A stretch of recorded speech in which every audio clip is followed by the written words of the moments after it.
Alright guys, welcome back to the LPR Trading Group YouTube channel. We've got another video today and we're going to go a little bit deeper on footprints today. The last video that I put out was sort of high level, very basic footprints just to introduce you guys to what they're all about, what they could offer to you. Today I want to take a little bit of a deeper dive into footprints, show you some examples and see how you could apply this to your trading.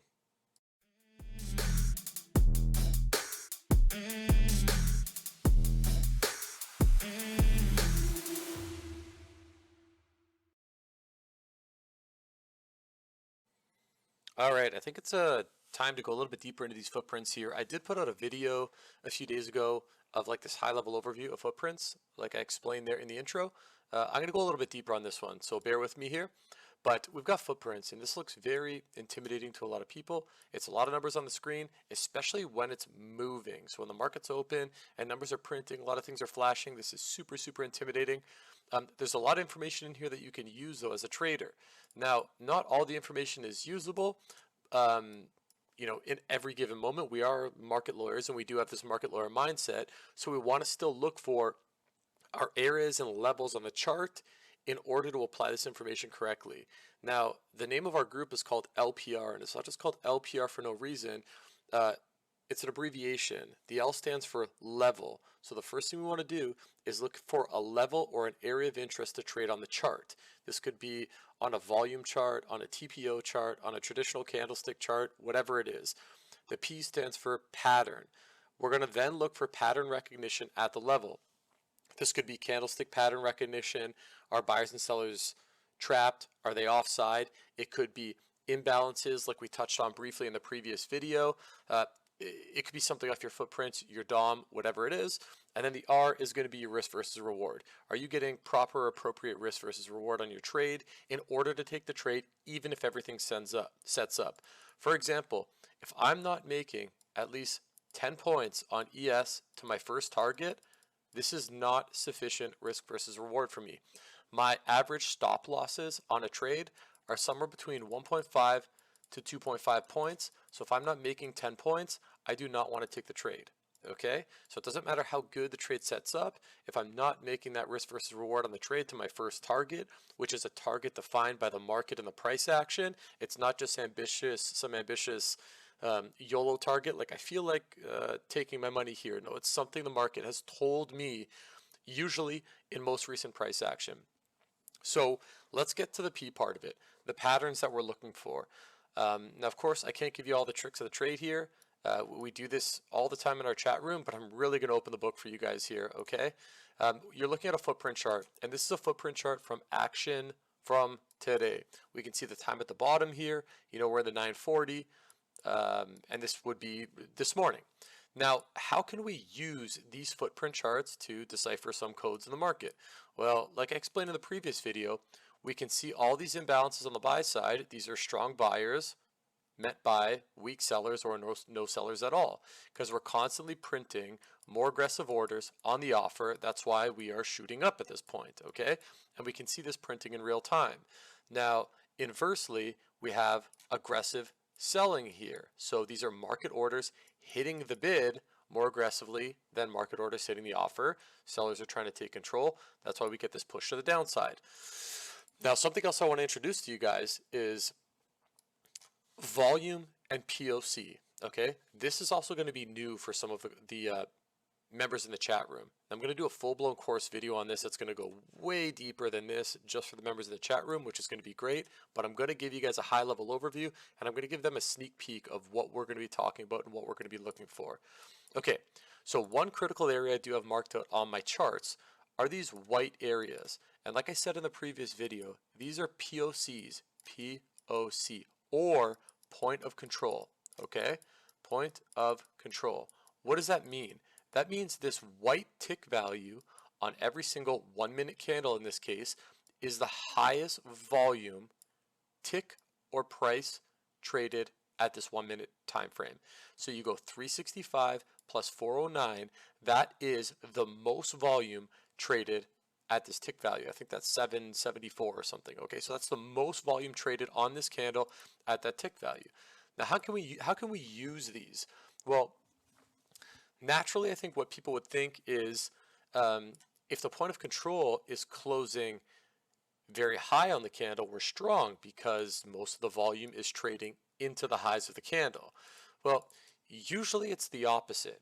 Now, bear with me here for a second and I'll explain why and how. Now, remember how I said we've got the LPR, right? The name of our group, our level, our pattern, our risk reward. So if we're just looking at a simple trade, we'll just pull up a traditional candlestick chart here and we'll go into the chart at, I don't know, this pullback here, because a lot of you guys are probably familiar with the 20 EMA. You know, a lot of people have it on their chart as an intraday trend indicator. As you can see, it played out very well today, which was great. These are actually my toughest days to trade because I don't like trend days. It's really hard to get into these types of moves, but I mean, that's totally for another video. So anyways, let's look at this right here. We push up, we pull back, we hold a 20 EMA. Well, how do we know, or what are our signals or signs or pieces of evidence that we're going to hold a 20 EMA and this is potentially a good trade? Well, number one, what do we have to do? We have to say, okay, if our entry is down here at 74.75 and our first target would be high of day, are we getting at least 10 points? This is my case, okay? So if we're getting in, say at 75 and our target is 87, we're getting 13 points. So we're good to take this trade if everything sets up. So what do we have? We have a level. Maybe in some people's cases, the 20 EMA would be a level. We're now looking for a pattern, and we've already established our risk versus reward is good because we can risk roughly 2 points to make 13, okay? So this is good risk versus reward. Now, as for our pattern, what are we looking for? Something as simple, in my opinion, as a pullback to the 20 EMA and just randomly buy it and hope it holds is not good enough. A lot of people, especially technical traders that are talking about chart patterns and whatnot, are just hoping we hold a 20 EMA. Or what they're doing is they're putting orders like up here, and we'll just draw this little line here, and we'll make it called entry. They're putting orders up here, and they're getting fills at 39.78, maybe even higher. Well, if you're looking at the trade from this perspective, now if you go like 39.78 up to 87, we only have 9 points of reward. So technically, I can't take this trade based on my rules. I don't have at least 10 points to target. But now if we're looking at footprints and order flow, and I can gauge this and get a better entry and say, yes, footprints are telling me that this 20 EMA is looking to hold. Now I can get in way lower and fight for a better price. I'll tell you one thing, and you guys remember this. The best entry in trading, or the best entries in trading, are the most uncomfortable entries.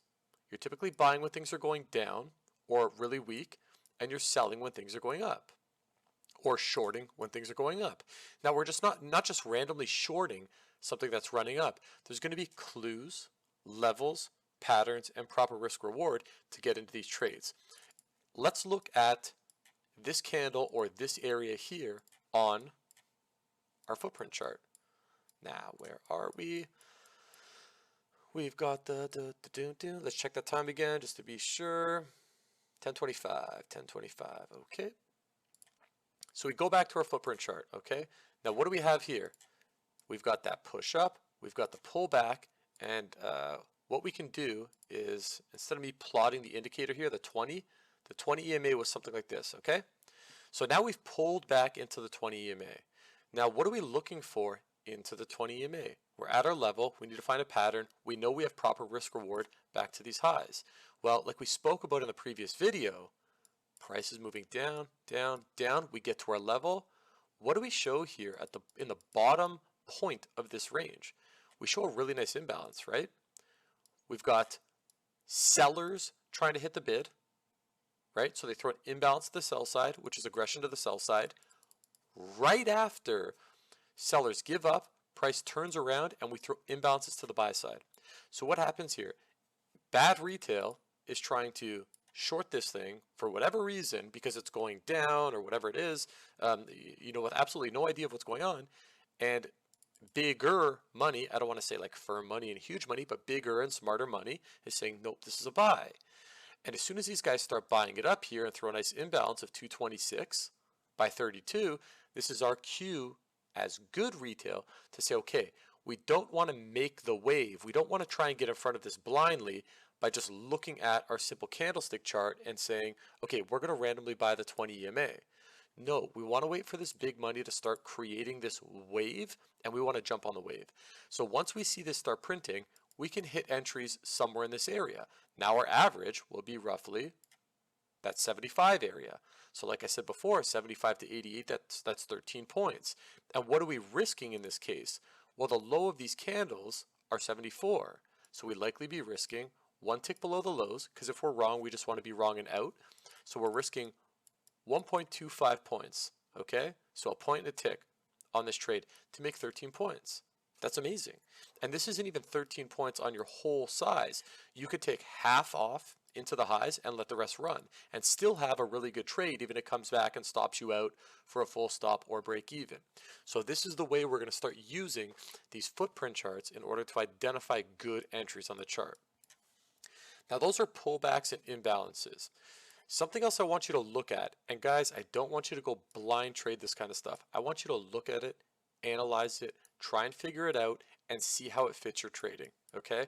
So I haven't gone through this chart, and I haven't looked at examples. So I'm just gonna scroll through this and see if I can find anything here, okay? Let me see. It's a bit late in the day for me. I really don't trade at that time there. So go back, that's a 1025 pullback, great. That worked well. Okay, something that I want to show you guys here is we get this push up in this area, right? So we get a nice push up in this area. Once we get the pullback and we go for a second drive to the upside, what ends up happening here? Notice our POCs, right? So these are our points of control. Well, all of a sudden, the highest volume traded on these candles is at the highs. What does that tell me? That tells me both sides, buyers and sellers, are participating aggressively at the market. If only the buyers were participating aggressively at market, we would get something like this. Lots of buy imbalances, followed by very limited market orders hitting the bid. Well, now when we start moving up here, and we start getting action on both sides, we say, okay, previously sellers didn't want to get involved. Now we got rejected with an imbalance at the highs. Maybe you had a level here, who knows? We get rejected with an imbalance at the highs, and as we go for a pushback to the highs, sellers start saying, nah, not this time. And they actually meet the aggressive buying with aggressive selling. So they're throwing up this wall and they're saying, okay, you guys have had enough, it's our turn. And now it might be their turn long term, meaning half an hour, 2 hours, the rest of the day. It could be their turn very short term. But in this case, they're saying, we want a turn too. So they start meeting aggressive buyers with aggressive selling, okay? And this is another way we can identify pullbacks, breaks through highs, breaks through lows, etc., using this point of control. We can see on most of these moves, like look at how aggressive this move is to the upside, and look at where the POC closes. It's not into the highs. And when I say into the highs, I'm talking like maybe 6 or 8 ticks from the highs, somewhere right in the upper thresholds of this range. Look at the next candle. Very aggressive push to the upside. Where's the POC? It's down at the bottom. So obviously, buyers have overwhelmed sellers here and just traded way more aggressively than them to push price up. Sellers did not try and act or interact with these buyers flying price to the upside. Now, another way that we can use this, or I don't want to say another way that we can use this, but a way that we can use this even on pullbacks. If price pushes up like this and we get really aggressive buying, now the price starts rolling over. You can see every candle that starts rolling, we have these POCs forming, but they're in the middle, right? So it's questionable. Who's winning, who's losing, we're not sure. We start breaking or making new lows here. We finally get into this candle. What happens with the point of control? The point of control shows up at the bottom of the candle. After we get large pressure to the downside. Well, why would the point of control show up at the bottom of the candle after pressure to the downside? Because the buyers are stepping in and meeting aggressive selling with aggressive buying. which creates volume expansion in that area, right? The volume is expanding relative to the previous volume on this candle. So whenever we see POCs or points of control at the highs and lows of candles, we need to start getting interested. Now listen, you do not trade these blindly. What do I mean by that? We still need a system. In LPR and for myself, I have 1, 2, 3, 4, 5 pieces of criteria that I look for to take any trade. I've said it before. If I only have 2 or maybe 3 pieces of this criteria, I can get into the trade, it just can't be full size. The only time I can get into a trade full size is when I have all of my evidence lined up. This is sizing up responsibly and scaling into a trade responsibly. Now, listen, when I first take a trade, I might only have 1, 2 pieces of evidence here, right? As the trade plays out for another minute or 2 minutes, I might get a third. Then 10 minutes later, I might get a fourth. 30 minutes later, I might get a fifth. So it might take me this long to get full size in a trade. Now, I'm not scaling into a trade small because my size is too big and the market's not liquid enough. No, I'm just responsibly scaling into a trade as the trade tells me it has a higher and higher chance of working. Now, speaking about trades having a chance to work, win rates and all that jazz, my win rate is horrible. I checked yesterday, my win rate for September, I have like 4 or 5 trading days in September, 4 trading days in September, I think, is like under 30%. We're green every day and we're completely fine, right? If you're risking 1.25 points to make 13 points on a small trade like that, which we consider a smaller trade, how high does your win rate need to be? Okay, win rate is the biggest fallacy in trading. You do not need this huge high win rate. You just need to know how to trade and manage your trades. Okay, so back to the footprints here. What are we looking for?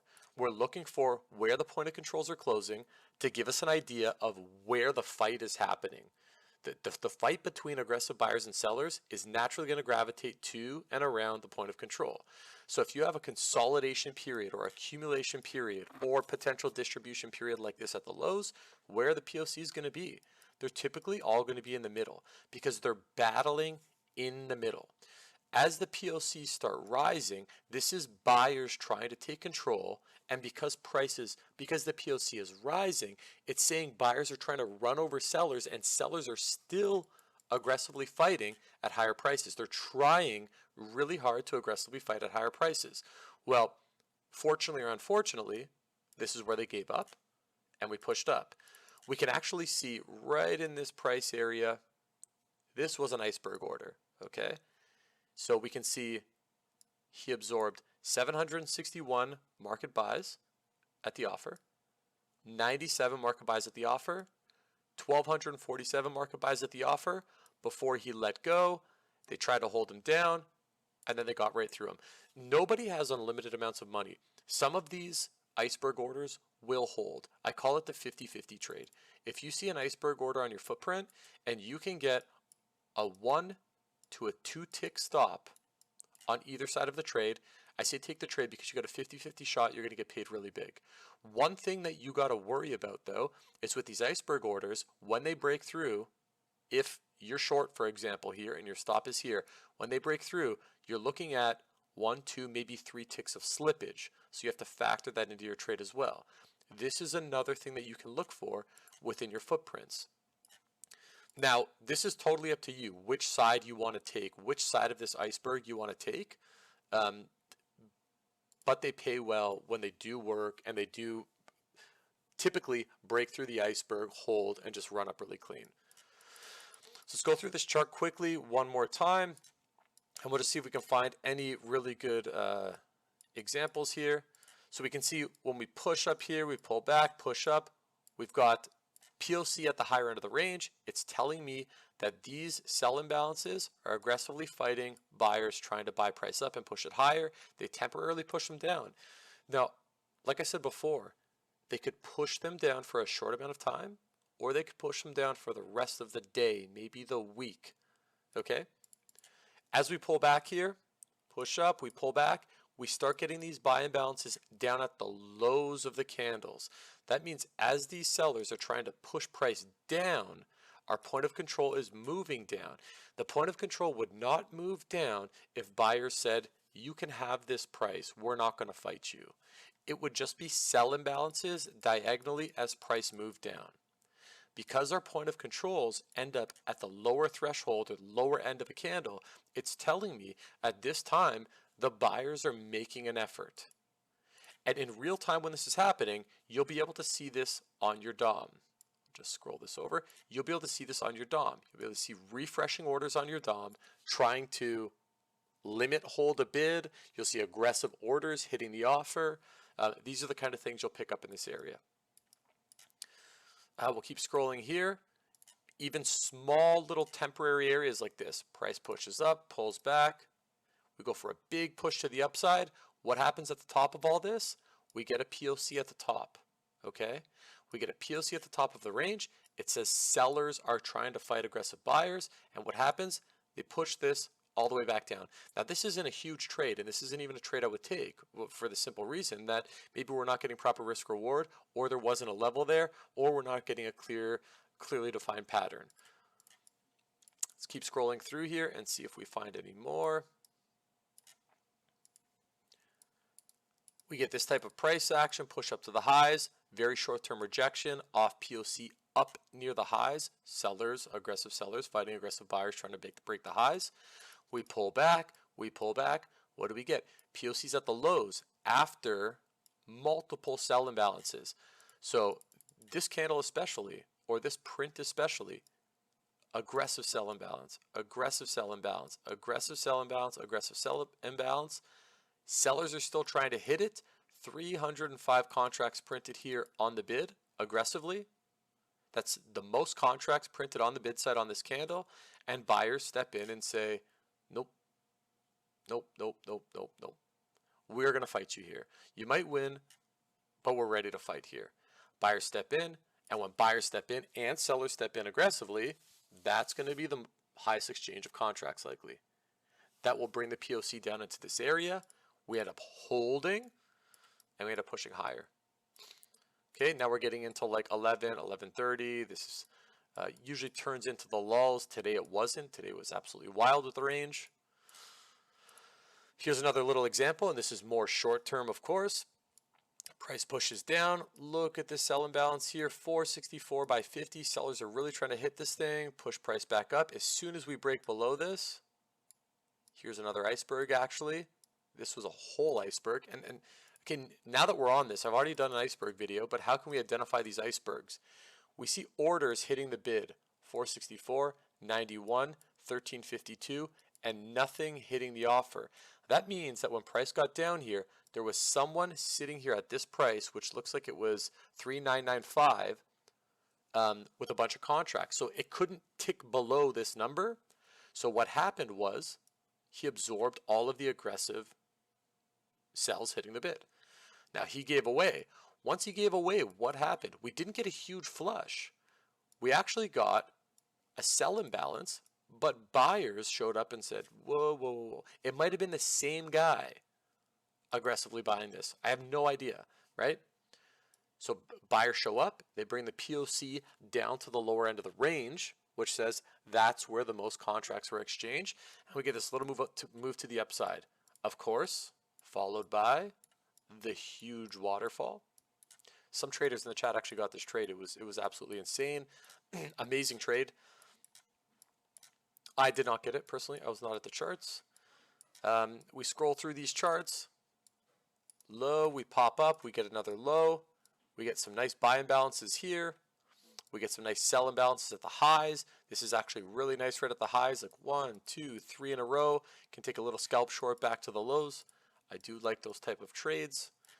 Again, where do we reverse? So this wasn't the huge reversal. We didn't get sell imbalances right into the lows. Let's say the bottom 6 ticks of price here. What happened here? Not only do we get a buy imbalance at the lows, we also get POC at the lows. What does POC mean at the lows? It means sellers, aggressive sellers, are getting met by aggressive buyers, and this is an area buyers are willing to fight. Okay? This is not the definite reversal here. Like I said, you still need to use your levels, your other patterns, and your risk reward criteria in order to take a trade. I have 5 of them I look at, and that's not including the risk parameters. I've got 5 things that I look at, and this is one of them right here.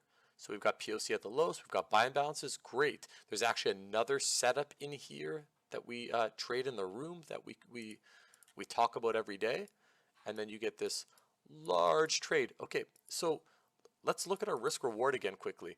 Let's just say we see this POC, we see this buy imbalance, and we hit the button somewhere here. So we hit the button at 39.54. Our stop would be maybe a 1.5 points.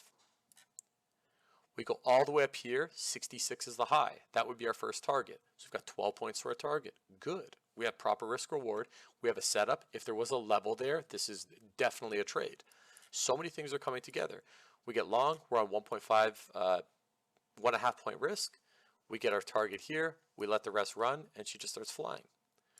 Look at these random gnarly pullbacks here. Random gnarly pullback, 1, 2, 3, 4, 5, 6 ticks from the lows. What do we have? A POC, imbalances, potential buy opportunity.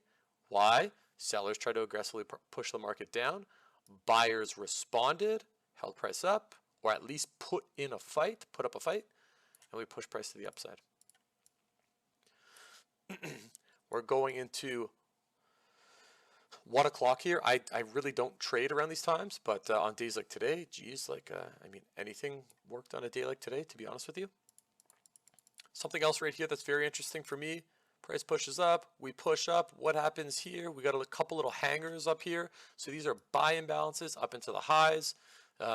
Mentally in my head, I call these guys hangers because this is likely bad retail just buying into the highs. We're like, oh, it's running without me. I got to get in. This is where people usually get pooched. And then we actually tick above the highs here. 1, 2, 3, 4, 5, 6. So we've got a tick above the highs. That tells us buyers are no longer interested in putting pressure on above the highs. We've got a nice POC up near the highs. Potential short here for a short-term trade or scalp back down to pivot lows. We move over a little bit. Now we're into 1 o'clock here. We pull back. We got some really nice sell imbalances here. Shorts really putting on the pressure. Price pushes up, pulls all the way back down. We establish lows, and in these lows, 1, 2, 3, 4, 5, 6, we've got POC, POC, POC, buy imbalance, buy imbalance, buy imbalance. We've got new low by 1 tick. New low by 1 tick. If we're making new lows, what do we expect from sellers? Aggressive selling if we're still going to go down. If we're ticking new lows and sellers are saying, nah, don't want to sell here. Nah, don't want to put pressure on here. What should our mind be thinking? Take this baby for a ride the other way. Okay? Buy and look like a rocket ship. Where was our target here? Target previous pivot high. Buy somewhere in this area. Let's say at the 74s.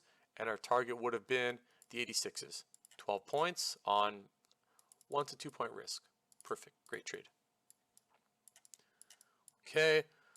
Go through it. Here's another great trade. One of the members in the chat took this. Actually, I don't think I would have taken this trade just simply based off the potentially slim risk versus reward here. It's so close. Like we're talking 98 here, 98 25 to the high. And we're talking potential entry like 89 or 90, so 8 points instead of 10. So depending on how you trade or what your rules are, you could have possibly taken this trade. We consolidate, consolidate, consolidate. We pop down. What happens? 1, 2, 3, 4, 5, 6 ticks from the lows. We get a huge battle between buyers and sellers. Aggressive selling met by aggressive buying. Buyers say, no, no, no, no, no, not right now. We are here to fight. And then immediately next candle, buy imbalances start rolling in. Buy. Go for a rip, target at the highs. You get target in like 3 minutes, and then you do whatever you want with the trade from there. We chop around as expected. Nice drop right here. Lots of aggressive selling, lots of aggressive selling. What happens at the aggressive selling? 1, 2, 3, 4, 5, 6 ticks from the lows. We get a point of control set in. Perfect. Buyers are here to fight. Immediately after that point of control gets set in, we get a buy and bounce on the next candle. We get another POC right at 6 tick here. Buy somewhere in this area, stop below the lows, and where our targets, wherever you want them. For me, it would be somewhere up here into previous pivot highs. Okay. And now we're getting later in the day, and like this is really the time that I don't trade. I would rather just trade the open personally. Like my money trade times are 9:30 to 11:30. After that, my journal says I suck until about 2 o'clock, 2:30, and really we're just trading for freedom. So I don't want to be trading like coming back just for this afternoon session. Well, I know this is a big one. This is like a 30-minute video now. I'm going to leave you guys with this. I hope you guys enjoyed. If you did, like, comment, subscribe. There's a ton more information inside our chat, in our course material. This is stuff we talk about and do every single day. So I thank you guys for all the subscribers, all the comments, and all the conversations we exchange in the comment section there. I'll leave that with you guys. Have a great night.